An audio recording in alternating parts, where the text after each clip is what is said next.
আবেগে অনেক কথা বলে রাসূল হায়াতুন নবী, উনি জিন্দা নবী। এখন জিন্দা নবী বলতে কি বোঝেন আপনি? এবার কেউ কয় হুজুর দুনিয়া যেমন উনি জিন্দা, সেখানেও তেমন তিনি জিন্দা। অনেকে কয় আরে নবী তো মরেই নাই, উনার মৃত্যু বলা যাবে না, বলতে হবে উনি পর্দা গ্রহণ করেছে। আবার অনেকে বলে হ্যাঁ তিনি জিন্দা, কোনো সন্দেহ নাই, তবে কবরের মাঝে তিনি কিভাবে জিন্দা এটা আল্লাহই ভালো জানেন। করতে চাই, জিন্দা মানুষের জন্য খাবার দরকার আছে না নাই? পানি দরকার আছে না নাই?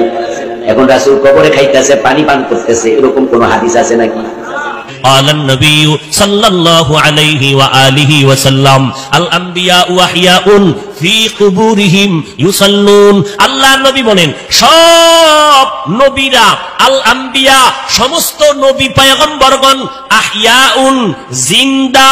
কোথায়? বলে ফি কুবুরিহিম, কবরের ভেতরে, কবরের ভেতরে, কবরের ভেতরে, রওজার ভেতরে সব নবীগণ জিন্দা।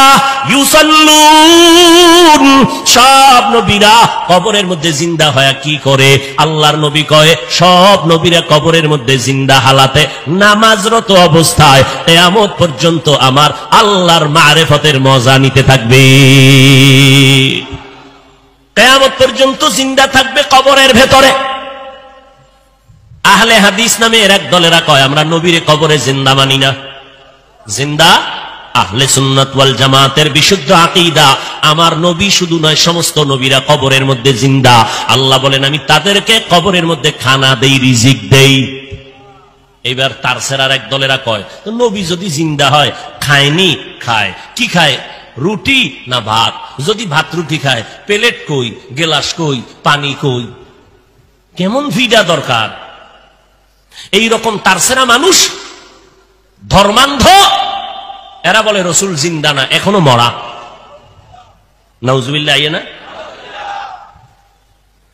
হ্যাঁ, তাকে যদি জিজ্ঞাসা করো আমরা মায়ের গর্ভে ছিলাম, আল্লাহ তাআলা দুনিয়াতে আসার আগে আমাদের মায়ের গর্ভে আমাদের দেহের মধ্যে রূহ দান করে জিন্দা বানাইছিলেন নি? কথা কন। তাহলে আমরা আমার মায়ের গর্ভে জিন্দা ছিলাম নি? ও ভাই, তুমি যে প্রশ্ন করলা কবরের মধ্যে